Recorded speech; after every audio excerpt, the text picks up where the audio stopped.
یہ ویڈیو کسی ایک فرقے کے خلاف نہیں، نہ کسی خاص مسلک کو نشانہ بنانے کے لیے ہے۔ یہ ایک آئینہ ہے جو صرف دوسروں کو نہیں، سب سے پہلے خود ہمیں دکھایا جاتا ہے۔ اسے الزام سمجھ کر مت سننا، اسے مناظرہ سمجھ کر مت دیکھنا، اسے صرف ایک سوال سمجھ کر سننا۔ کیا ہم دین کو دلیل سے سمجھ رہے ہیں یا صرف وراثت میں ملی ہوئی باتوں کو سچ مان کر چل رہے ہیں؟ مولوی صاحب، یہ معاویہ بن ابو سفیان کون تھے؟ جی، وہ صحابی رسول تھے اور کاتب وحی بھی تھے۔ اچھا، یہ وہی شخص ہے نا جن کا آپ کی جماعت عرس مناتی ہے؟ جی جی، وہی ہے۔ یہ معاویہ کیا اعلان نبوت کے فوراً بعد ایمان لے آئے تھے؟ نہیں جی۔ تو پھر دین کے لیے کافر اور مشرکین کے مظالم برداشت کیے ہوں گے؟ نہیں جی، وہ تو خود اس وقت کفار میں شامل تھے۔ پھر پہلی ہجرت حبشہ میں شرکت کی ہوگی؟ نہیں، وہ وہاں بھی شامل نہیں تھے۔ تو پھر دوسری ہجرت حبشہ میں شامل رہے ہوں گے؟ نہیں نہیں، وہ وہاں بھی شامل نہیں تھے۔ تو پھر ہجرت مدینہ میں تو ضرور شامل ہوں گے؟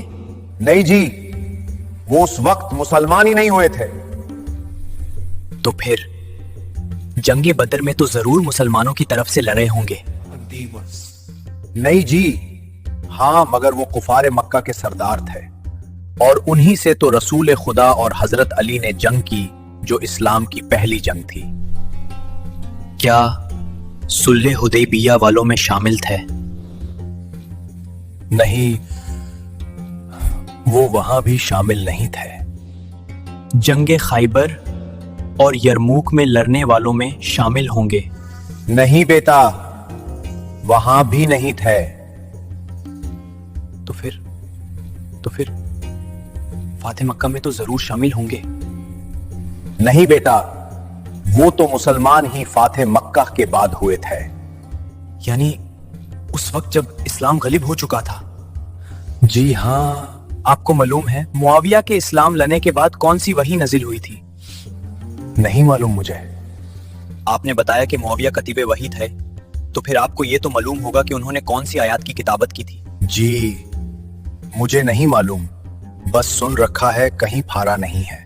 یعنی آپ کے مطابق اسلام کے پہلے مشکل ترین 21 سالوں میں معاویہ کہیں نہیں تھا؟ جی، ایسا ہی ہے۔ کہ جن کی 21 سال کی محنت اور قربانیوں کی وجہ سے معاویہ کو مجبوران ہی صحیح مگر مسلمان ہونا پڑا، آپ کی جماعت ان میں سے کسی کا عرس کیوں نہیں مناتی؟ جی، یہ معاویہ کا عرس ہمارے حضرت صاحب مناتے ہیں، اس لیے ہم بس آنکھیں بند کر کے ان کی پیروی کرتے ہیں۔ کیا آپ کے حضرت صاحب کو معلوم نہیں کہ معاویہ نے مولا علی سے بغاوت کی تھی؟ جی، معلوم ہی ہوگا۔ کیا آپ کے حضرات صاحب کو معلوم نہیں کہ معاویہ نے مولا علی کے خلاف تلوار اٹھائی اور اب پر ممبروں سے لعنت کروائے؟ جی ہاں، سب جانتا ہی ہیں۔ کیا آپ کے حضرت صاحب کو معلوم نہیں کہ معاویہ نے امام حسن سے کی گئی صلح کی شرائط کو توڑا اور اسلامی اصولوں کی دھجیاں اڑاتے ہوئے کھانگ بوجھ کر یزید کو اپنا جانشین بنایا؟ کیا آپ کے حضرات صاحب کو یہ بھی معلوم نہیں کہ معاویہ نے امام حسن کی شہادت پر دبائی لفظوں میں خوشی کا اظہار کیا تھا؟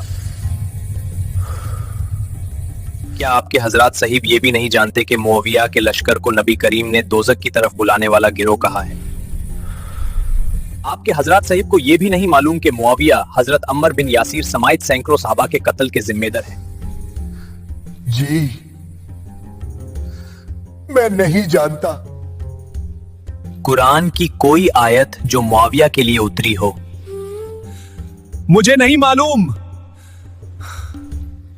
صحیح ستہ سے کوئی ایک صحیح حدیث جو معاویہ کی فضیلت میں آئی ہو؟ نہیں معلوم۔ تو آپ کو نبی پاک کے ہزاروں صحابہ کو چھوڑ کر عرس منانے کے لیے صرف یزید کا باپ اور ظالم حکیم ہی ملا تھا۔ روز محشر کس من سے نبی کریم کا سامنا کرو گے؟